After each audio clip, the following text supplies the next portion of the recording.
Gênesis, capítulo de número 13, do verso 1 até o verso 18. Vamos ler um texto um pouquinho mais longo, para a gente entender algumas bases e fundamentações da palavra de Deus, nessa noite, em nome de Cristo Jesus. Então, Gênesis, capítulo 13, versículo 1.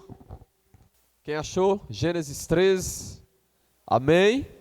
Podemos ler? Diz assim, Saiu, pois, Abrão do Egito para o Neguebe, ele e sua mulher, e tudo que tinha, e Ló com ele. Era Abrão muito rico, possuía gado, prata e ouro, e fez as suas jornadas do Neguebe até Betel, até o lugar onde primeiro estivera a sua tenda, entre Betel e Ai. Até o lugar do altar que outrora tinha feito, e aí Abraão invocou o nome do Senhor. Ló, que ia com Abraão, também tinha rebanhos, gados e tendas.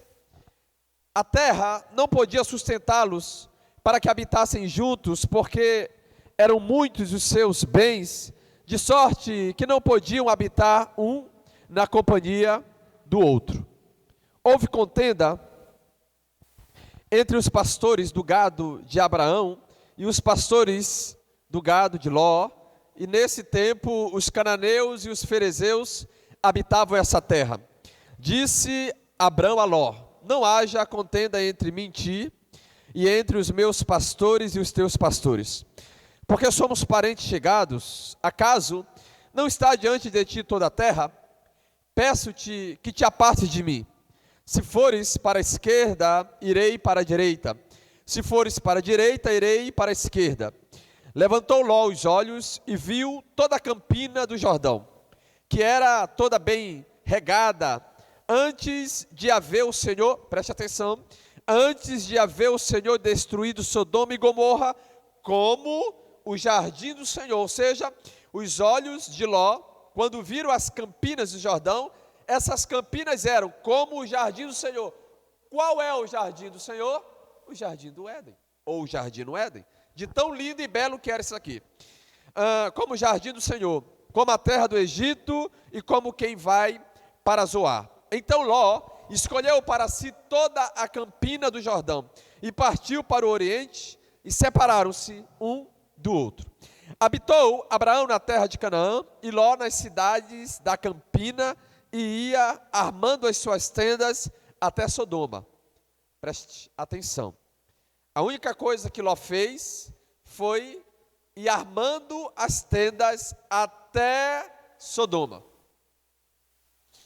Versículo 13. Ora, os homens de Sodoma eram maus e grandes pecadores contra o Senhor. Versículo 14. Disse o Senhor a Abraão. Agora Deus fala com Abraão. Disse o Senhor a Abraão, depois que Ló se separou dele: ergue os olhos e olha desde onde estás para o norte, para o sul, para o oriente e para o ocidente, porque toda esta terra que vês, eu te darei a ti e a tua descendência para sempre. Farei a tua descendência como o pó da terra, de maneira que, se alguém puder contar o pó da terra, então se contará também a tua descendência. Levanta-te, percorre esta terra no seu comprimento e na sua largura, porque eu te darei. E Abraão, mudando as suas tendas, foi habitar nos carvalhais de Mamre, que estão junto a Hebrom, e levantou ali um altar ao Senhor. Feche os olhos, querido Espírito, que nessa noite os nossos ouvidos e o nosso espírito esteja cativo à tua voz e às tuas revelações, que nós sejamos conduzidos e mergulhados, meu Pai, em revelações que o Senhor deseja para nós, pois ela, a tua palavra, o Logos, tem o poder de nos libertar. Nós queremos ser livres e libertos, meu Pai, de todo cativeiro, de toda opressão, de toda mentira, de tudo aquilo que não vem de ti, para que nós possamos nessa terra governarmos e vivenciarmos promessas que o Senhor tem para nós, feitas antes da fundação do mundo, e mais uma vez repetidas a Abraão. Eu te agradeço nessa noite, em nome de Cristo Jesus. Com todos, amém. Se assente com carinho em nome de Jesus. aperte seus cintos, que vamos obter algumas revelações. Antes de mais nada, nós precisamos entender uma base, uma fundamentação, que é a base e a fundamentação da diferença entre o que os olhos veem e a forma como nós vivemos. Queridos, a nossa geração, desde a fundação, é uma geração que tem duas formas de andar. A primeira é quando ela anda pelo que vê, ela se move pelo que vê, ela tem decisões pelo que seus olhos enxergam. A segunda é a fundamentação e a base que o Senhor tem para nós, que é a fé. Todo homem que deseja agradar a Deus, ele vive por fé. Todo homem que deseja agradar a Deus, ele tem seus olhos no Senhor, ainda que isso lhe custe não enxergar nada. Porque quando você tem que se mover e andar, pelo fato de estar enxergando alguma coisa, deixa de ser fé. Porque segundo Hebreus, a fé é a certeza das coisas que se esperam e a convicção daquilo que não se vê. Então andar por fé é você entender as circunstâncias que você está se deparando no hoje, elas não podem determinar a sua decisão e não podem determinar a forma como você anda. Vai, irmã Marlene, procure um lugar para ali, que é melhor. Vai ficar aí, meu filho? A irmã Laviana tem um exemplo agora. O exemplo de que eu não irei com a multidão. Tiago, capítulo de número 2, versículo 26, diz assim: porque assim como o corpo sem espírito é morto, assim também a fé sem obras é morta. Quando falamos de fé, nós precisamos entender que é impossível você permitir com que a fé ande sozinha. A fé, ela não pode de forma alguma se mover só, porque a ausência das obras da fé faz com que ela seja morta, ainda que você tenha alguma fé. Porque a fé, ela precisa ser acompanhada de algo que faz com que ela seja o gatilho que te faz avançar, que te faz andar, que te faz tomar decisões, que te faz entender que uma promessa, ela tem algumas etapas, como nós já aprendemos aqui, mas o combustível da promessa é o passo que você dá, é a forma como você anda, é a decisão que você toma, é aquilo que você faz, determina que a sua fé, ela está chegando aos céus como resposta. Porque muitas das vezes nós oramos e dizemos: Senhor, me dá fé, eu quero ter fé para fazer tal coisa, eu quero ter fé para tomar uma decisão, eu quero ter fé para poder empreender, para mudar, para comprar, para adquirir, para ofertar.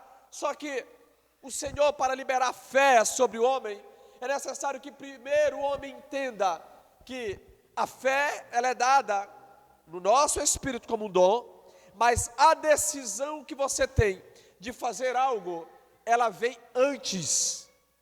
Porque se você pensar assim: eu só farei algo quando tiver fé, ou quando receber a fé, entenda uma coisa, a Bíblia diz: e o Senhor foi levado aos céus e distribuiu dons aos homens. Automaticamente, uma vez que você se entrega para o Senhor e aceita Jesus, dons são confiados a você.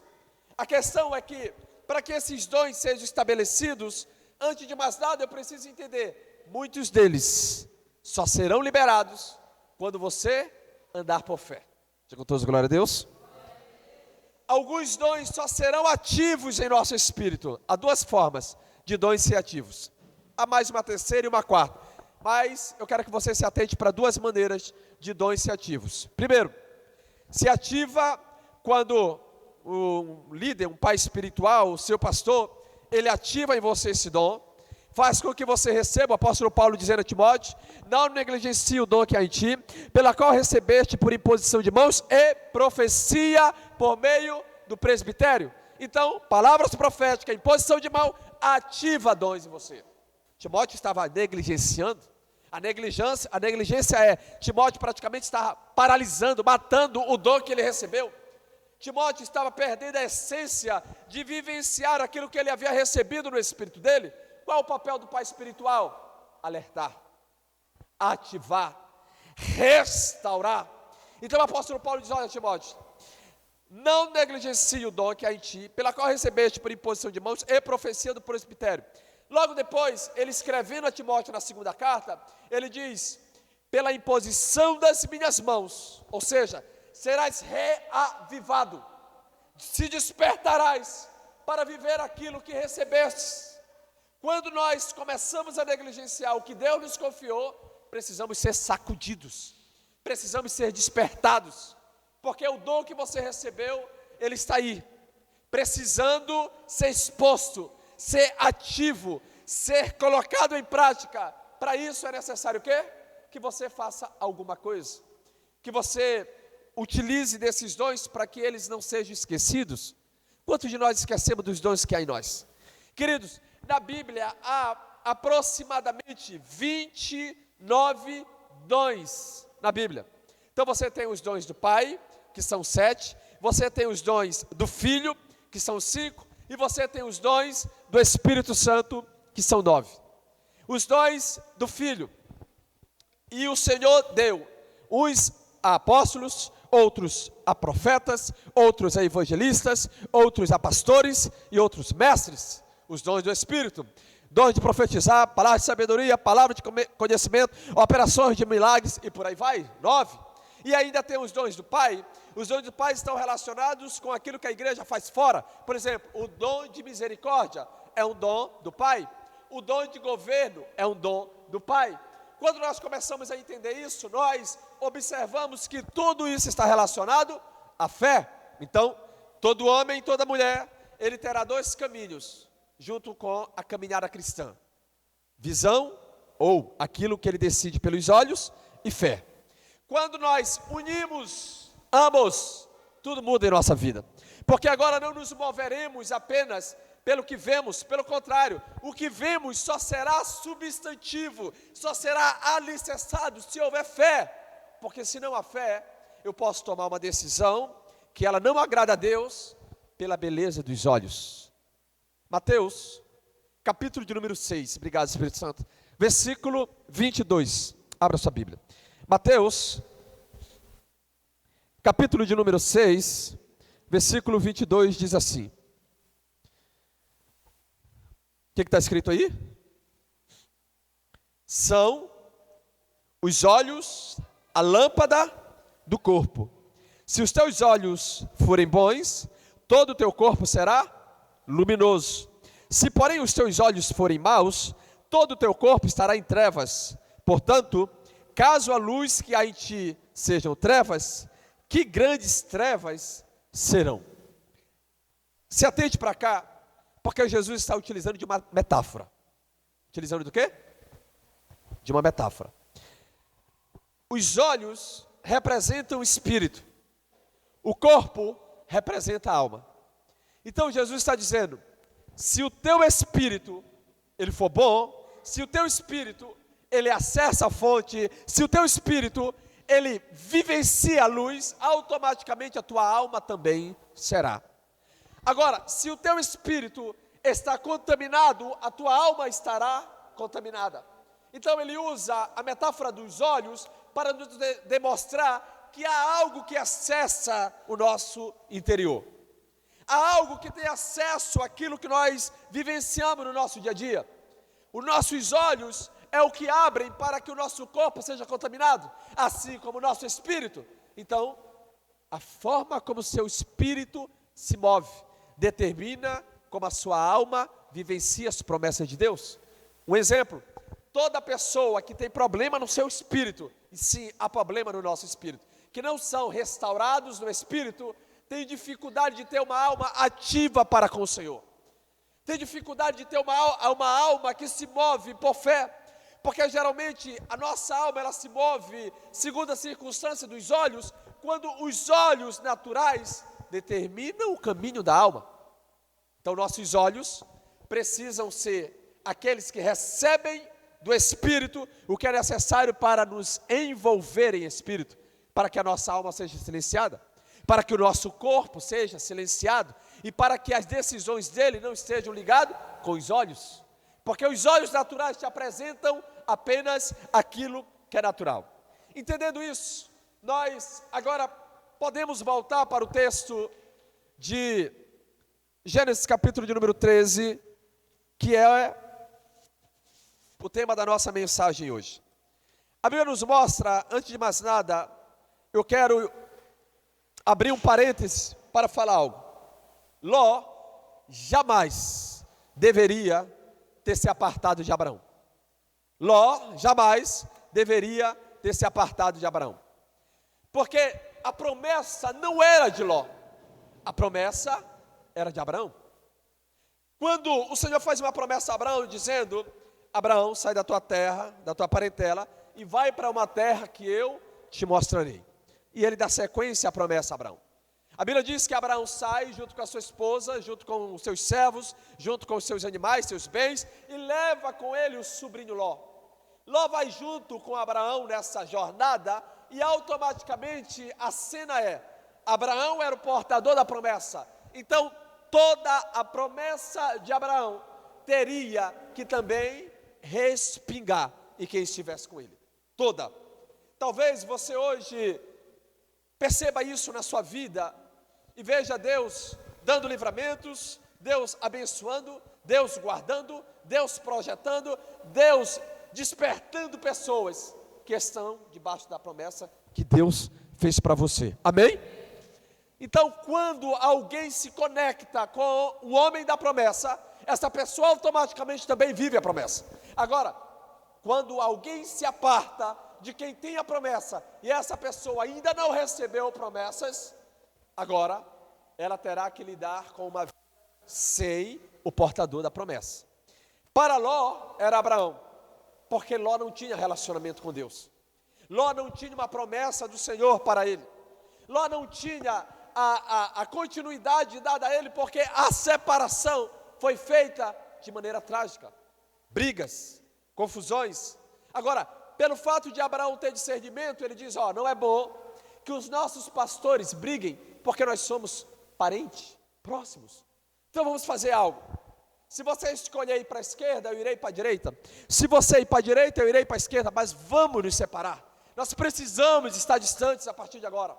Essa era a decisão de Abraão para evitar problemas maiores. Mas para Ló, que não tinha promessa nenhuma, era parar para reconhecer: eu não posso viver sem que eu caminhe com quem tem a promessa.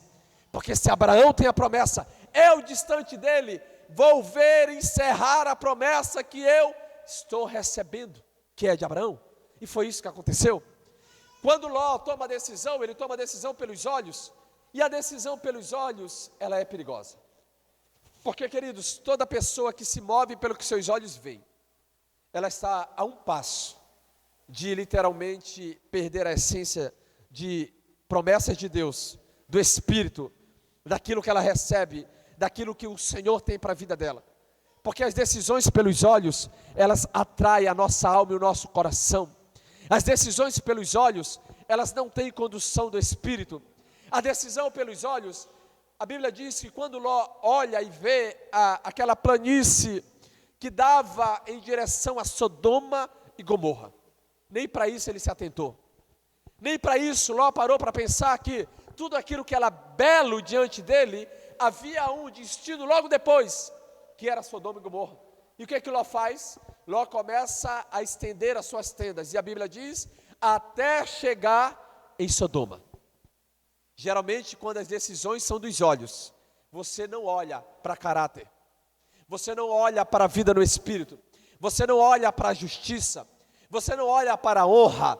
Quando as decisões são com os olhos, são com o natural do homem, você só olha para a beleza externa. Deus não se move pelas belezas externas. Foi isso que ele disse ao profeta Samuel. Ele disse: Samuel, o homem eu não vejo como o homem vê. O homem vê a aparência, eu vejo o coração. Samuel estava olhando para a aparência dos filhos de Jessé, mas a promessa de Deus para o novo rei que ele estava levantando estava relacionada ao espírito de Davi. Então, as decisões de um homem pelos seus olhos levarão esse homem a não entender aquilo que é nítido a um homem no espírito. Agimos por fé, e se vivemos por fé, ainda que tudo seja contrário, ainda que nada aos seus olhos esteja dando certo, mas você não se move pelo que seus olhos veem, você não se move pelo que todos falam, você não se move porque todos estão fazendo a mesma trajetória, você também não fará essa trajetória. Quando nós olhamos para a história de Noemi, nós percebemos alguém que fez uma trajetória por causa dos olhos. A Bíblia diz que havia fome em Belém. A palavra Belém, em língua hebraica ou em aramaico, significa terra do pão. Você imagina, você está na terra do pão. De repente, a fome vem a essa terra. E o que você faz? Vai embora. Quando Noemi sai da terra, junto com o seu esposo, ela sai junto com seus 2 filhos, mas volta só. Com Ruth, que foi aquela que esteve ao seu lado e decidiu viver a promessa que estava sobre Noemi. Mas seu esposo e seus filhos não. Porque tomaram uma decisão pelos olhos. Decidiram fazer algo pelos olhos. Não tomaram uma decisão pelo Espírito. Porque a decisão no Espírito é, quando Deus está te conduzindo, pode ser o pior lugar da terra. Você pode ir para um lugar onde não tenha emprego, onde não tenha benefícios nenhum a te apresentar. Mas o Senhor que te tira da tua terra, te sustenta na terra da promessa. Porque há uma promessa para a sua vida, amém? Agora, quando você se move pelos olhos, você faz aquilo que todos estão fazendo. Por quê? Porque literalmente está faltando agir pelo Espírito. Eu jamais vou esquecer, quando nós mudamos do estado que morávamos, querido, eu fiz questão de não pedir conselho para as pessoas que estavam aqui. Porque eu não gostaria de ter uma bússola que não fosse o Senhor. Porque imagina você tomar uma decisão, sair da sua terra, da sua parentela, largar tudo, deixar tudo para trás, e ir para um lugar onde todos estão bem, mas você não é todos. A promessa de Abraão não era de Ló, a promessa de Ló não era a de Abraão, e a promessa que você tem não é a daquele que está sentado ao seu lado. Cada um de nós temos uma promessa. O problema é quando nós deixamos de viver esta promessa, porque nós estamos olhando como todos estão olhando. Por exemplo, 2026, 2027, 2028, eu tenho falado aqui a respeito do que nós vamos enfrentar em todos os sentidos. Mas isso não pode nos paralisar e nos fazer temer. Pelo contrário, tem que nos fazer manter os nossos olhos naquele que nos chamou para uma promessa e avançarmos e andarmos segundo a promessa que Ele tem para a nossa vida. Porque se andarmos no Espírito, vivenciaremos promessas do Espírito. Agora, se andarmos com os olhos naturais, logo nós temos que temer. Nós temos que olhar para as circunstâncias e nos desesperarmos, porque as previsões não são boas. Mas todos os profetas, eles foram gerados em meio ao caos. 2026, 2027, 2028, 2029, será o tempo onde se levantarão profetas, será o tempo onde se levantarão profetisas, será o tempo onde se levantarão homens e mulheres cheios do Espírito, por causa do caos. É onde os homens são forjados, é onde os homens são liberados para um propósito. É onde literalmente o caos está instaurado sobre um lugar. Deus avista um Davi no pasto. É quando o caos está sobre uma geração, Deus avista um Gideão que está malhando trigo no lagar. É quando uma cidade, um país está vivendo um caos, é que Deus faz uma promessa a uma estéril, que ela daria a luz a um filho chamado Samuel. Deus levanta profetas no caos, e Deus guarda profetas no caos. Quantas crises espirituais, quantas crises ideológicas, quantas crises o mundo passou, e muitos homens, cheios do Espírito, não estruturaram o Espírito em Deus, para saber lidar com essas circunstâncias. Perceba algo. É interessante, porque quando você vê o caos em algum lugar, seja espiritual, seja um caos econômico, seja um caos moral, ideológico, entenda uma coisa, é a hora em que os verdadeiros homens de Deus se levantarão e se posicionarão em não serem contaminados. Porque a contaminação, ela vem pela oportunidade justamente da perseguição. Os avivamentos, eles são gerados na perseguição. Os avivamentos, eles são gerados onde todos estão chamando aqueles que estão vivendo o avivamento de loucos. E o que nós fazemos? Nós temos que entender que a oração, a vida com o Senhor, a busca, aquilo que Ele tem para nós, precisa ser cada vez mais projetado para o céu. Porque o Senhor Jesus, dizendo na oração em João 17 ao Pai, eles estão no mundo, mas não são do mundo. Ou seja, quais armas nós utilizamos? A fé ou o que os olhos estão vendo? Se é o que os olhos estão vendo, hoje é a noite de você ser restaurado. Para entender uma coisa, você pode não ter aquilo que você deseja em mãos agora, mas você tem uma promessa. E quem tem uma promessa não se move pelos olhos, se move pela promessa, se move pela fé, se move pelo que o Senhor está falando. Quando isso acontece, nós começamos a avançar de glória em glória. Todos os homens que caíram, todos os homens que padeceram, todos os homens que tomaram decisões por oportunidade e não por promessa, eles caíram no erro de Balaão, eles caíram no erro de Davi, eles caíram no erro de Judas, eles caíram no erro daqueles que negaram a promessa. Queridos, uma promessa é muito difícil de alcançar. Não pense você que Deus sai por aí fazendo promessa a todos. Isso é um erro, nós pensarmos, Deus sai fazendo promessa a qualquer pessoa, não é bem assim. Deus tem homens que Ele unge e que Ele separa. Nem todos serão ungidos, mas todos têm um chamado.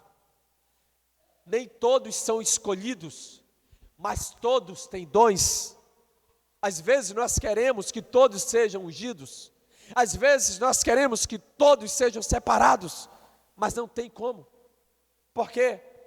Porque quando você entende que a responsabilidade do ungido não é a responsabilidade daquele que foi chamado. Aquele que foi chamado tem a sua responsabilidade, ele deve cuidar dela.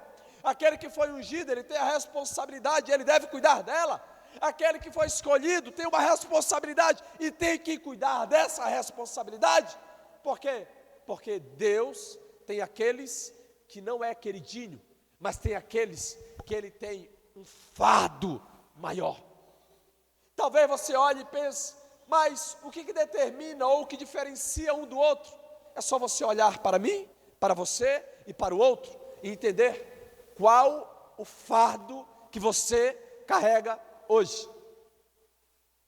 Que tipo de lutas espirituais você consegue travar hoje? Que tipo de guerras do espírito você tem vivenciados no dia de hoje? O Fernando não pode viver a guerra da irmã Marlene?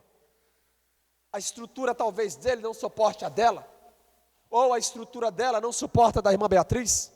Ou da irmã Beatriz não suporta a estrutura da irmã Vânia? Às vezes nós queremos carregar o mesmo fardo, como se Deus fosse um ser tão negligente que Ele dê fardos iguais para todos. Não, Ele sabe o que você consegue suportar pela estrutura do Espírito que você tem. Ele sabe que talvez alguém precise ver o dinheiro para comprar, o outro compra por fé sem ter o dinheiro. Ele sabe que um precisa ver o milagre para crer, o outro ora para que o milagre aconteça. Quantas das vezes em um evento, ou em uma conferência, ou numa segunda do avivamento, você vê Deus realizando algo, é mais fácil para você ministrar, e até te aconselho, quando você vê que o Senhor está realizando algo, fique perto, porque a frequência e a atmosfera, uma vez aberta em um ambiente, ela faz com que o teu espírito seja treinado. E aí quando você vê, por exemplo, uma ministração sobre alguém, vá para perto, fique perto, deseje mergulhar naquela frequência, aquela atmosfera tem que puxar você para ter ousadia para fazer igual. Às vezes nós fazemos ir para longe. Uma pessoa está em um processo de libertação, nós queremos ficar distante, eu digo porque eu já fiz isso. Como eu disse a você, eu me converti debaixo de um ministério, de um pastor que era muito usado em libertação, e algumas vezes eu corri dela. Eu corri quando eu via pessoas estarem possessas, sendo libertas, aquilo para mim dava medo, então eu me afastava. Só que eu entendi depois que, para quem quer andar no fogo, tem que estar no meio do fogo, porque o fogo, uma vez que você está inserido nele, ele vem para queimar em você a incredulidade. Quem se afasta do fogo é porque tem medo dele, e quem tem medo de estar no fogo, é porque talvez ainda exista incredulidade, talvez ainda não exista dentro de você uma liberação do amor. A Bíblia diz, o verdadeiro amor lança fora todo. Não fuja dos desafios de Deus. E agora eu volto para o exemplo que eu dei. Por que nem todos são ungidos? Porque antes de Deus te ungir, primeiro Ele te chama. Antes de Deus te escolher, primeiro Ele te chama. Antes de Deus te enviar, primeiro Ele te treina. Antes de Deus conduzir você para algo grande, Ele vai testar o teu nível de dependência. Todos foi assim. Ele chama Moisés. O interessante é, a Bíblia diz que Moisés olha para a sarça. E de repente ele se virando, ele volta novamente para a sarça. Aí ele decide ir em direção àquela sarça. Porque o fogo, quem atraiu Moisés não foi a sarça. Queridos, alguém já viu uma sarça aqui? Não? Nem por foto? Procura aí, filha, por favor. Procura aí uma foto da sarça. Eu vou lhe mostrar o que é uma sarça. Você nunca viu uma sarça, né? Vou lhe mostrar.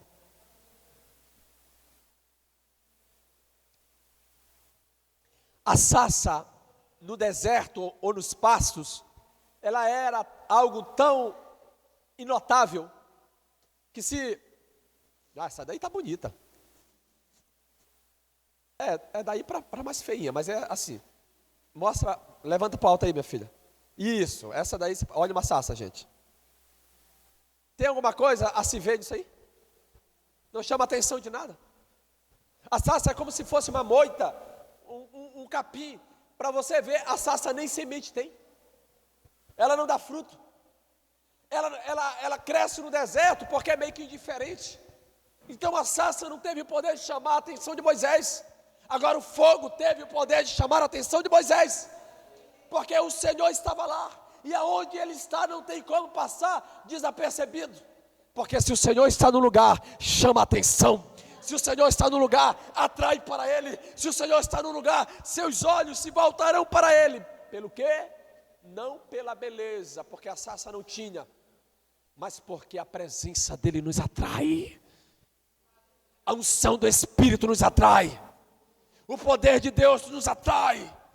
O Senhor se revela ao homem, faz com que o homem seja atraído por Deus. Eu fiz essa pergunta durante muitos anos ao Senhor. Se coloque na posição agora e pare para entender, ou para observar esse cenário. Nós olhamos e lemos, mas queridos, talvez se nós tivéssemos, no exemplo que nós lemos aqui, nós iríamos ou poderíamos ficar para trás. Imagine você, tem seu trabalho, você tem seu barco, da onde você tira o seu sustento, você é um empresário, você é coletor de impostos, e passa um homem. E ele olha e diz, vem e segue-me. Se coloque no cenário. Você deixaria tudo para seguir a um desconhecido? O que fazia, ou que levava esses homens a largarem família, negócios, para seguir alguém que surgiu de repente e começou a realizar milagres, prodígios e sinais? Talvez nós ficaríamos.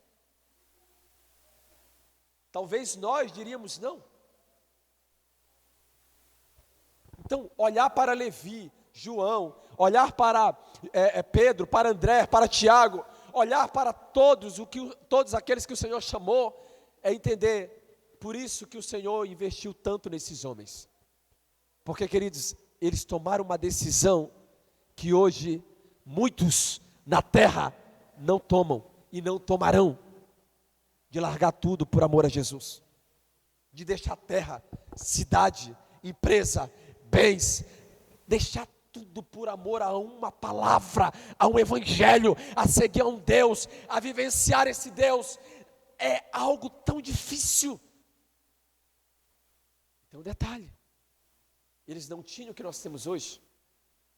Eles tinham a Torá apenas do Antigo Testamento, apenas o Pentateuco e alguns outros livros para ler, e não era organizado como é hoje. Eles não tinham um pastor. Na verdade, o que eles tinham era, você já percebeu, todas as vezes que Jesus entrava numa sinagoga, tinha um demônio para expulsar. Todas as vezes que Jesus entrava numa sinagoga, tinha um doente. Eu não sei para que servia a sinagoga. Uma madrugada eu fiquei perguntando: Deus, Jesus, eu não sei para que servia a sinagoga. Porque toda sinagoga tinha um demônio. Toda sinagoga tinha um doente. Toda sinagoga tinha alguém necessitando de socorro. Hoje você tem a casa do Senhor, você tem pastores, você tem lugar de oração, você tem relacionamento, você tem tudo o que você pode. Você tem a palavra de Deus, e ainda assim nós relutamos em nos entregar. Nós vamos como se segurássemos uma corda e vamos dando ao Senhor um pouquinho. Senhor, só um pouquinho. Se começar a doer, se começar a ser algo que não vai apertar, vai me incomodar, eu vou andar para trás, Jesus. Eu vou largar essa corda, porque eu tenho medo de não ser. Os homens que Deus honra são homens que honram. E todo homem de honra, ele vive uma fé que é impressionante. Uma madrugada, há 2 madrugadas atrás, o Senhor me levou a ler 2 Reis, capítulo de número 1, capítulo de número 2, capítulo de número 3, capítulo de número 4. E aí, meu filho, eu amo a palavra do Senhor, eu fico desesperado. Eu tinha Ezequiel, capítulo de número 44, versículo 30. Eu tinha Provérbios, capítulo de número 3, versículo 19. Eu tinha Provérbios, capítulo de número 18. Eu tinha Gálatas, capítulo de número 4. E mais 2 versículos sobre primícia.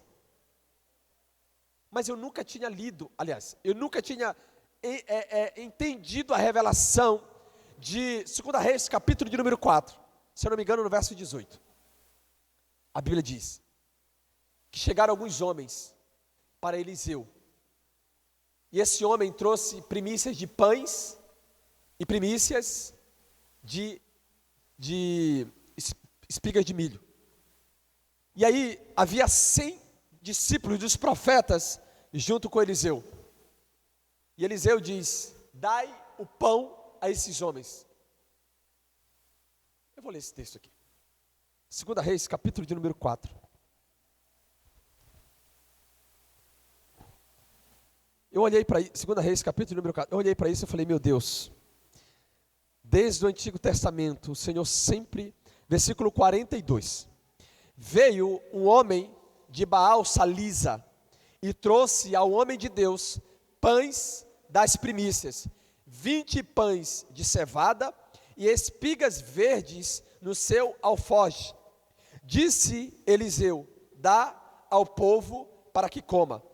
Porém, seu servo lhe disse: como hei de eu por isso diante de 100 homens? Ele tornou a dizer: dá ao povo para que coma, porque assim diz o Senhor: comerão e sobejará. Então lhes pôs diante, comeram e ainda sobrejou, conforme a palavra do Senhor. Desde daquele tempo, já havia as primícias levadas diante dos homens de Deus. E essa primícia, ela veio para nos demonstrar que o Deus de multiplicação e de milagre, Ele não mudou. Quando nós olhamos para Abraão e Ló, nós temos que mais uma vez olhar e entender uma coisa. A decisão de Ló é uma decisão, e agora você precisa ver a diferença de quem toma a decisão pelos olhos naturais e quem toma pelo Espírito. Pelos olhos naturais, diz assim, versículo 12, do capítulo 13. Habitou Abraão na terra de Canaã e Ló nas cidades da campina e ia armando as suas tendas até Sodoma. A única coisa que Abraão não fez, que Ló não fez, fazer altar nenhum. Por quê? Porque quem não tem promessa não tem compromisso. Então, Ló começa só a estender suas tendas. E ele vai para o lugar mais perigoso da terra até aquele momento, aonde o pecado imperava, aonde os homens, aonde as decisões das pessoas, elas eram totalmente contrárias àquilo que agrada o Senhor. Versículo 13. Ora, os homens de Sodoma eram maus e grandes pecadores contra o Senhor. Versículo 14. Agora se atente para cá. Disse o Senhor a Abraão, depois que Ló se separou dele, ergue os olhos.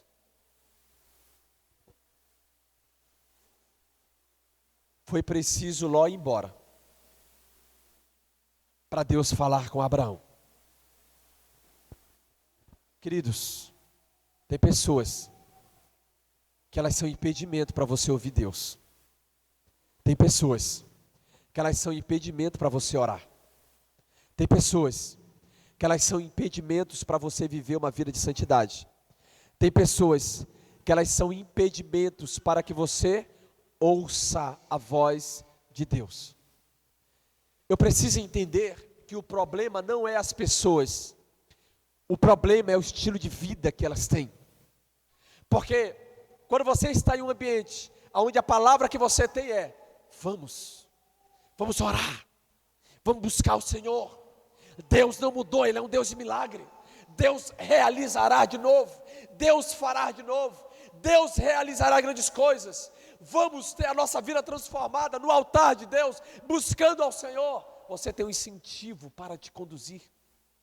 Agora esteja no lugar onde tudo é contrário, onde os convites são fora de Deus, onde os convites são para Sodoma, onde os convites são para Gomorra, onde os convites são para desonra. O convite fora de Deus mata uma geração. Aconteceu com Corá. Corá se levanta em rebelião, e a Bíblia diz que ele levou literalmente milhares de homens juntos, que se rebelaram contra Moisés, que se rebelaram contra o Senhor. Toda decisão aonde ela é contaminada por alguém que não tem vida para com Deus, ela pode te levar e ela pode nos conduzir ao erro, que nós lutamos para não cair. Por isso que a palavra é vigiai e orai. Por quê? Porque nós precisamos estar atentos e vigilantes. Nós precisamos estar atentos e vigilantes, porque muitas das vezes pessoas se apresentarão no teu caminho, se apresentarão ao teu lado, se apresentarão próximo a você, para atrapalhar a promessa de Deus. Então, quando Ló sai, Deus fala com Abraão. E o que Deus fala para Abraão é, versículo 14, disse o Senhor a Abraão, depois que Ló se separou dele, ergue os olhos e olha desde onde estás, para o norte, para o sul, para o oriente, para o ocidente, porque toda essa terra que vês, eu te darei, a ti e a tua descendência para sempre. Farei a tua descendência como o pó da terra, de maneira que se alguém puder contar o pó da terra, então se contará também a tua descendência. Ouça, no versículo 12, diz assim, habitou Abraão na terra de Canaã, e Ló nas cidades da campina, e ia armando as suas tendas até Sodoma. Olha a diferença. No versículo 17, diz, levanta-te e percorre essa terra, no seu comprimento e na sua largura, porque eu te darei. Abraão, mudando a sua tenda, foi habitar nos carvalhais de Mane, que estão junto a Hebrom, e levantou ali um altar ao Senhor. O que Ló fez? Estendeu as tendas e foi para Sodoma e Gomorra. Abraão retira a sua tenda, coloca ela no lugar da promessa e prepara um altar. Até as terras da bênção, sem altar, se torna uma maldição. Quem entendeu? até as terras da bênção sem o altar se torna uma maldição. Está aí a resposta. Porque muitas pessoas estão em lugares onde umas prosperam, são abençoadas e elas não. Porque lugares onde pessoas estão fluindo ministerialmente, crescendo ministerialmente e outras padecendo. Porque o lugar da bênção, seu altar, se torna uma maldição. Então, Ló tinha as campinas, Ló tinha o que os seus olhos viram. A sua decisão, já que ele não tinha promessa, era a decisão de olhar e dizer: é esse lugar é o melhor para mim, porque afinal de contas é o mais bonito, era como o jardim de Deus, ou seja, era tudo muito belo. Vai sobrar para Abraão o que eu não quero. Não. Quem tem promessa não está preocupado com o lugar que está, porque talvez o lugar em que esteja seja um lugar de violência, seja um lugar hostil, seja um lugar onde não tenha emprego, aonde não tenha trabalho, aonde não tenha nada de bom. Mas se Deus plantar os teus pés, Deus prosperará essa cidade, Deus mudará essa cidade, Deus libertará essa cidade, Deus vai curar essa cidade por causa de você. Havia um homem na terra chamado Terra dos Gadarenos, e esse homem, a Bíblia diz que vivia em meio ao cemitério, aos sepulcros, e ali ele, aprisionado com correntes, quebrava aquelas correntes, e nada podia detê-lo.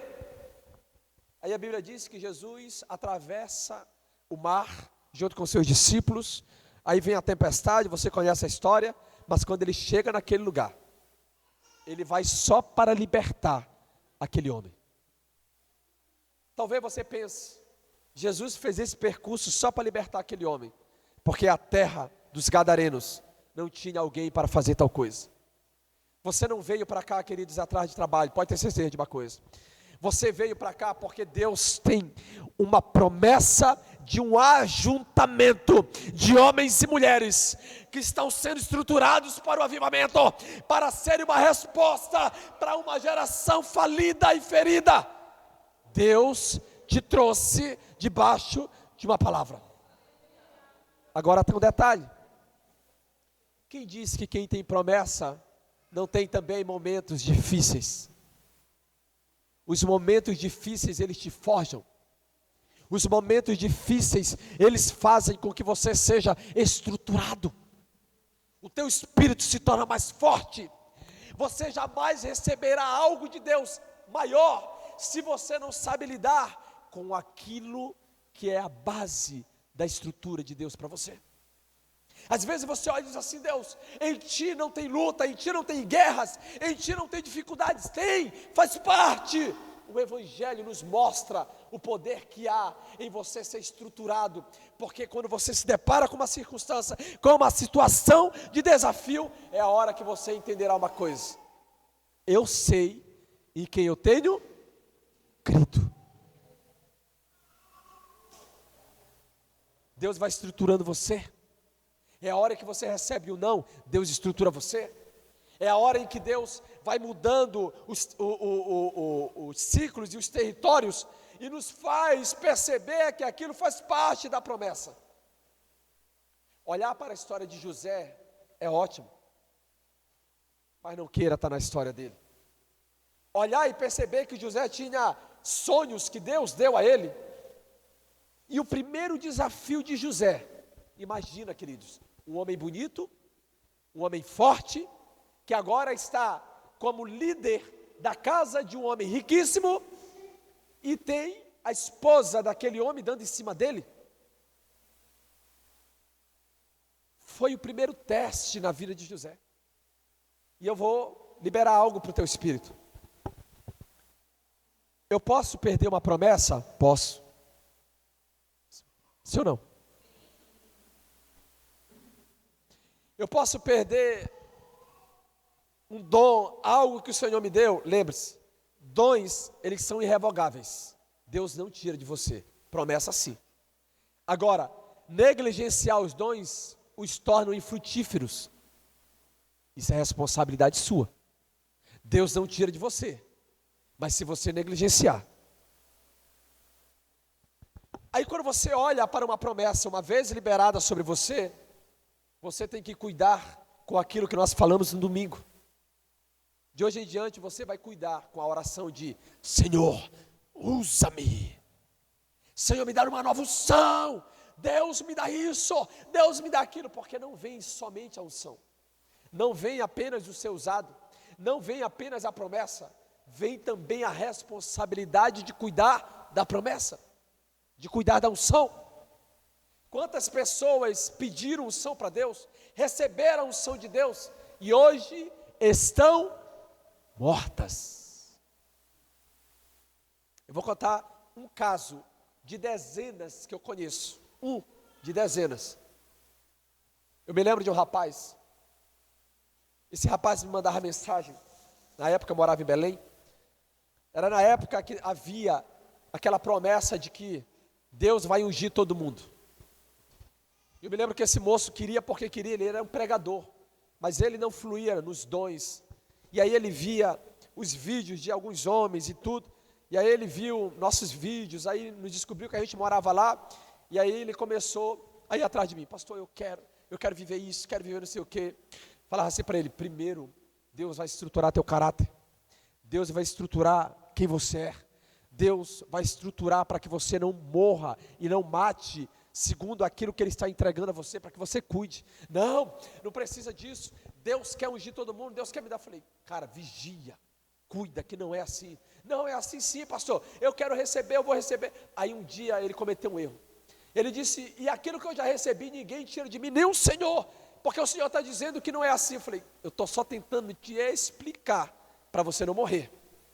Resumo: esse moço começou a desejar viver aquilo, como ele primeiro queria a promessa, sem ter que ser estruturado para suportá-la, ele começou a tentar ministrar, e as coisas não aconteciam, e aí ele começou a se frustrar, começou a cair numa depressão espiritual, onde ele buscava a culpa nele, porque Deus não usava, sendo que se ele tivesse parado para deixar Deus cuidar, para deixar Deus estruturar, para deixar Deus forjar, com certeza ele receberia aquilo que ele estava buscando. Esse moço caiu. As últimas informações que eu tive dele há uns 8 anos atrás, espero que hoje tenha sido restaurado.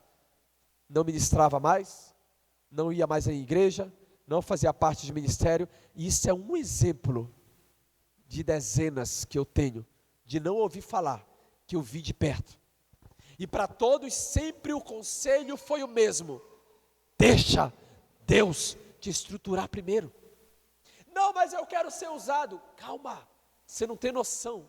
Deus quer usar a tua vida mais do que você imagina, mas Ele não é um Deus irresponsável. Primeiro Ele te estrutura. Você quer ver um exemplo? Você teria coragem de, com uma criança de 3, 4 anos, você pegar uma arma engatilhada e carregada e dar na mão dela? Sim ou não? Deus também não vai fazer isso. Deus não vai dar a você algo que totalmente sem o discernimento daquilo, você pode destruir pessoas, destruir a si mesmo. Deus não é responsável. Então Deus primeiro te estrutura. Quantos homens estão no fogo? Quantos homens estão sendo forjados? Quantos homens estão passando pela prensa, para literalmente, queridos, para você ter o cheiro, o que faz o perfume? É a rosa? O que a rosa faz? É perfume, né? É essência, né?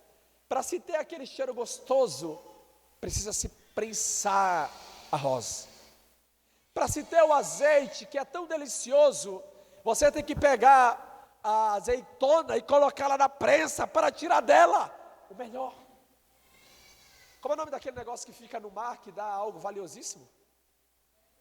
A pérola. Qual é o nome que dá? A ostra. Para a ostra gerar a pérola, vocês já ouviram falar da dor que ela sente? Aí quando chega na minha vez de ser prensado, do Senhor tirar o melhor de mim, não, Deus, eu não. Se o Senhor quiser, daí, eu daqui, e eu faço do jeito que eu quero. Não é assim.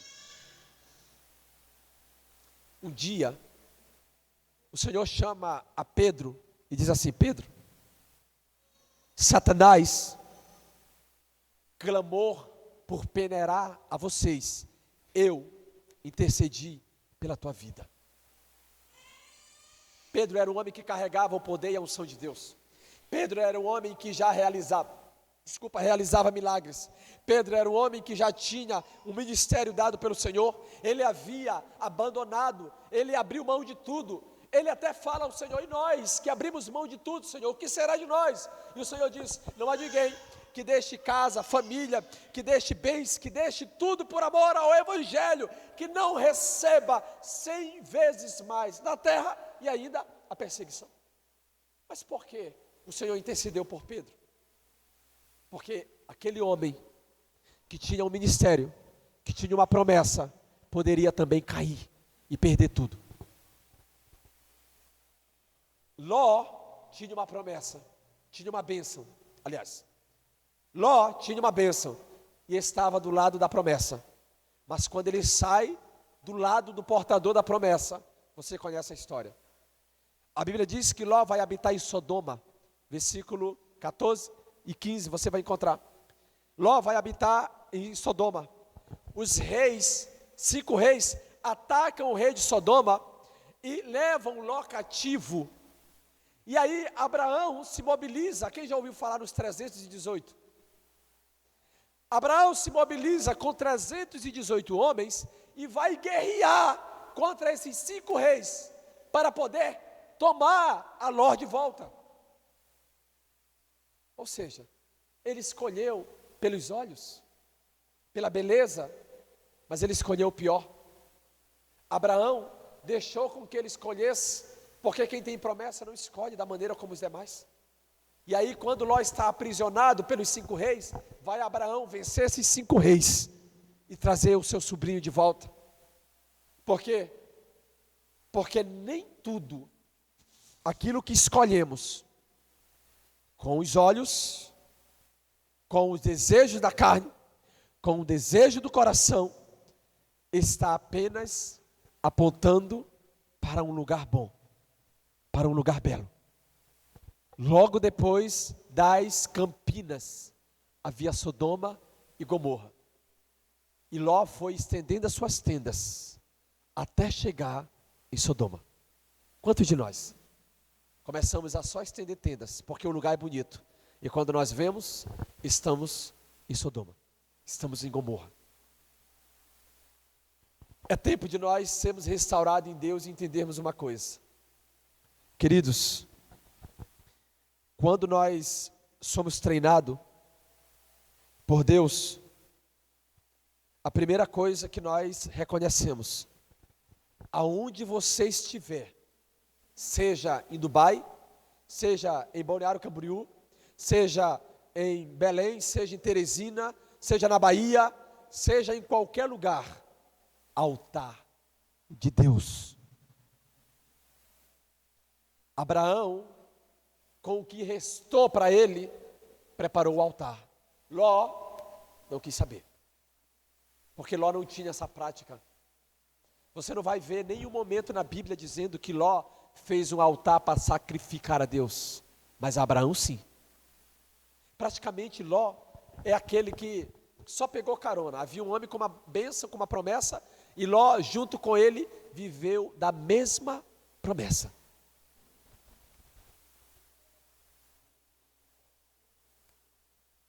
Antes de nós encerrarmos, eu quero compartilhar com você que às vezes nós não estamos entendendo o que está acontecendo no ministério. Às vezes nós não estamos entendendo o que Deus está fazendo. Às vezes nós estamos nos deparando com circunstâncias e situações que elas nos fazem parar e começar a questionarmos: Senhor, cadê as promessas? Onde o Senhor está em tudo isso? Parece que as coisas não fluem, parece que as coisas não avançam, parece que as coisas não estão andando. Deus, aonde é que está o problema? E aonde é que está o problema? O problema é que às vezes a promessa se foi para o lado direito e você ficou no esquerdo. Às vezes a promessa parou e você ficou andando. Às vezes você parou quando a promessa estava avançando. Quando a Bíblia nos mostra a respeito do povo que saiu do Egito para ser conduzido para a terra prometida, a nuvem é um exemplo de relacionamento e intimidade. Então, quando a nuvem se movia, o povo levantava acampamento e também se movia. Quando a nuvem parava, o povo montava o acampamento. Nos mostra a dependência e condução. Hoje também tem que ser assim. Se Deus der um passo, dê. Se Deus parar, pare. Ainda que você fique 10 anos sem entender nada, mas não precisa entender, só precisa obedecer. Porque segundo o profeta Samuel, recebendo do Espírito, obedecer é melhor do que... Pastor, eu quero sacrificar que nem Saul. Eu quero que nem Saul, não tenho paciência não. Você já viu crente assim? Olha, nós temos alguns espíritos que vagam pela terra, atormentando alguns crentes. Quem lembra? O primeiro deles é o Robin Hood. Diga Robin Hood. Sabia não? Quem sabia? Quem ouviu já falando disso aí? O espírito de Robin Hood. Qual é o espírito de Robin Hood? Vamos tirar tudo dos ricos e vamos dar tudo aos pobres. O espírito de Robin Hood. Esse espírito entrou em Judas, quando a mulher quebra o vaso de alabastro aos pés de Jesus, ele olha e diz: que desperdício, poderíamos pegar tudo isso e vender ainda aos pobres. A Bíblia diz, essa não era a intenção dele, ele era ladrão. Espírito de Robin Hood. Segundo, Jezabel, nem precisa comentar. E terceiro, é o espírito de Saul. O espírito de Saul é o espírito impaciente, é o espírito que não sabe esperar, é o espírito que atropela. Vamos colocar as coisas no lugar. Saul era rei, ele tinha unção de... Saul era rei, tinha unção de... Samuel era profeta, juiz e sacerdote, então ele tinha unção de profeta, sacerdote e juiz. E o que Saul vai oferecer sacrifício? Esse papel era de quem? Do sacerdote. Por quê? Porque está demorando, Samuel. Eu vou fazer. Todo espírito de Saul, ele é precipitação. Quando você vê um crente, eu não tenho paciência para esperar, não. Vou eu fazer eu mesmo. Pode ter certeza, Saul está lá. E geralmente o final é trágico. Porque geralmente toda pessoa precipitada, olha, quem se antecipa governa e quem se precipita... Isso. Quando você vê um crente, você que está sendo treinado para outros, quando você vê alguém que está, temos que fazer, se nós não fazer não vai dar certo, se nós não fazer não... Calma, da escola que você está tentando pular o muro, eu estou sendo treinado há meses, há anos. Quando eu falo para as pessoas que nós levamos 10 anos orando para virmos para o avivamento, alguém olha e diz assim, 10 anos? Uhum. Eu estou orando há um mês, estou para ficar doido. Eu falei, oxe, eu orei 10 anos, estou vivinho. Mas foi uma decisão alinhada com Deus.